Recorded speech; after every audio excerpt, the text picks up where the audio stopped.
everybody. It's me. On the way home from work, so I guess I'd do another car talk. Been a pretty bad day.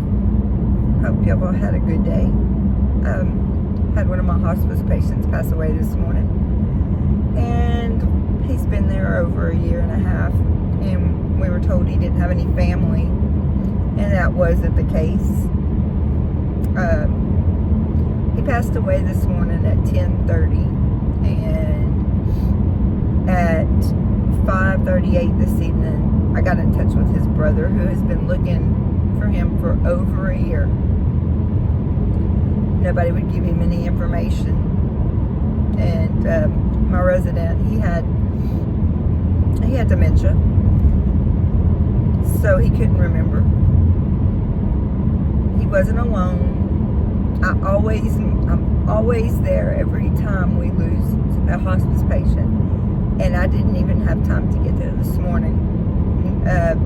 He wasn't a DNR, so I instructed the staff to call 911, and I called hospice, and thank God for small miracles, because he didn't suffer. He wasn't in any pain, and he was gone before the first responders could get there, and they were there within 4 minutes. So he went pretty peacefully, and he wasn't alone.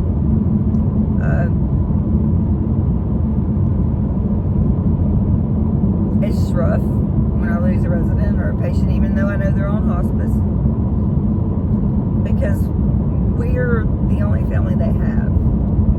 And I missed my therapy appointment today because of this, so my head's all messed up. So I thought I'd do some talk therapy. And so many thoughts running through my head right now.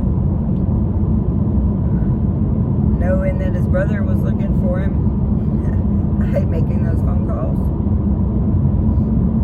Especially that in like this, usually I can, if I know it's coming or it's prolonged, we can usually find somebody, not always, but sometimes we can find somebody that's looking for them, that's going to miss them when they're no longer here. And even though Mr. didn't get to see it, he was being looked for.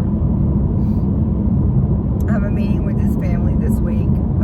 They're going to come and pick up his belongings, and they were very gracious and very thankful that we've been taking care of him like we have. He said he actually was in the Congress, our congressional district representative, his office this morning at the same exact time that his brother was passing away.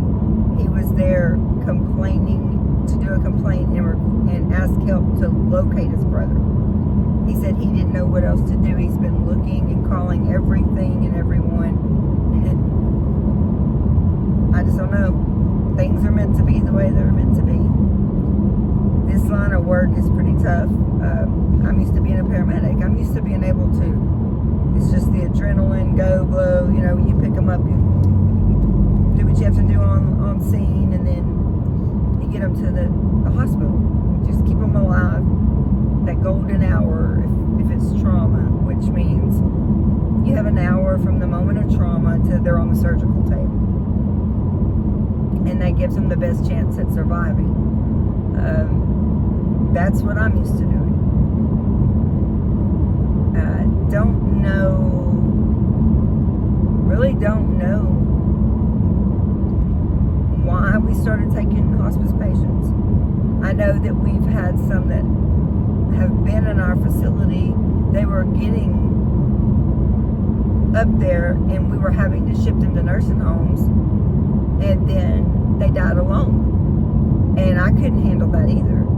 But our facility doesn't do any higher level of care. If they're on hospice or they're on home health, they have nurses that come and see them, and it'll come in, and because of the age in place law in Texas,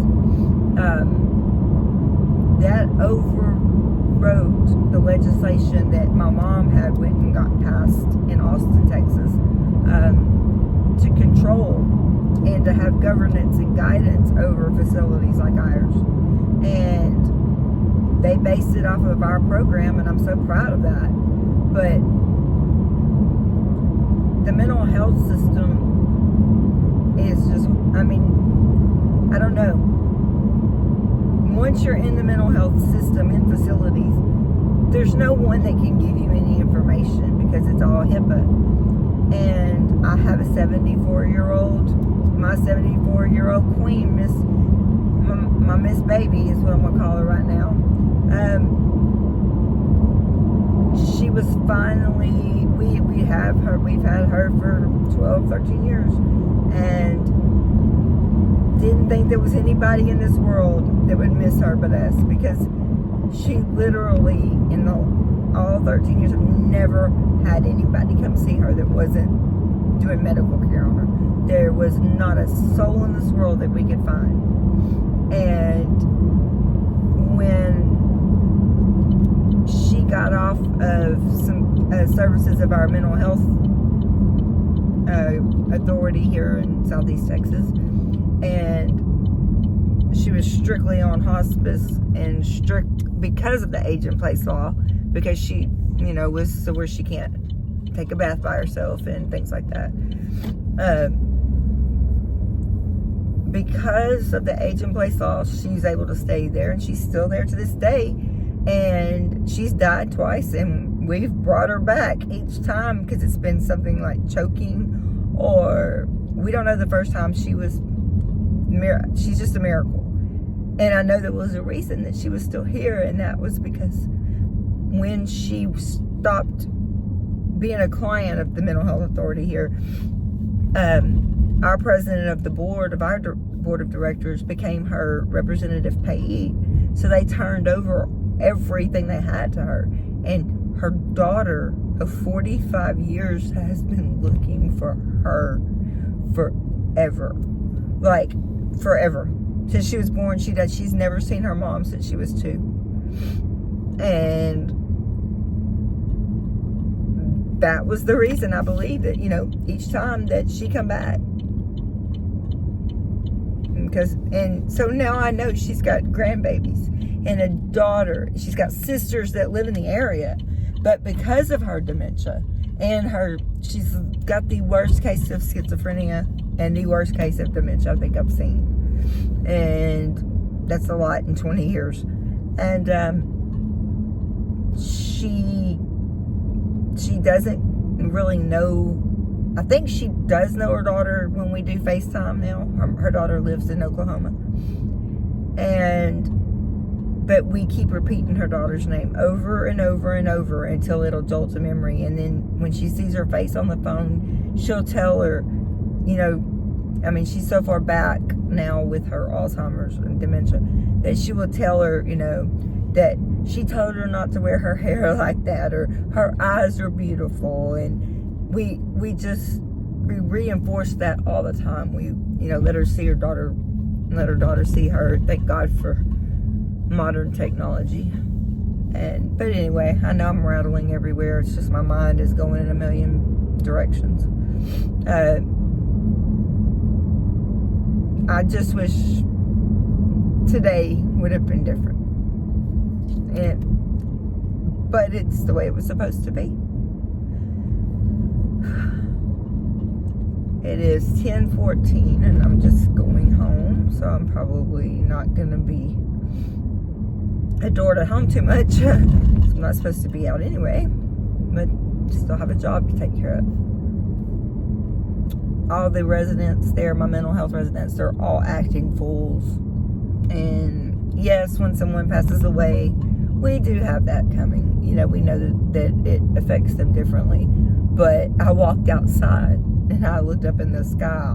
I was like, oh my Lord. So I took a couple pictures and sent it to our group text to the staff and said, here's your answer as to why Mr. Full Moon will be rearing its pretty head tomorrow night. And tonight it looks pretty dead gum full. And if anybody thinks that is a myth, work in the mental health field, work in the emergency field, like our first responder field, being a paramedic, or work in the OB because you have more babies delivered on the full moon, and you have way more going on with mental health and just people in general, I guess, when there's a full moon. That's not a myth, that's a fact. When I was leaving, one of my employees walked out. She said, "Have you seen, did you look up?" I said, "Check your group text. I just sent you a few pictures and said, this is why." Although they've been pretty somber today. They're really sad. And it does get to them because there's some, they're getting up there in age, and they know that that's where they're going to be, but they also know that they're not going to be alone, and that they are loved.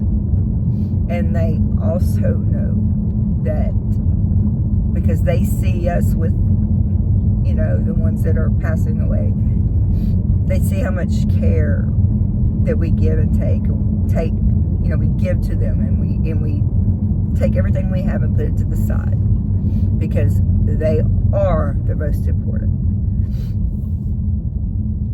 And I just really, I don't know, it's just a rough day. So maybe, just maybe,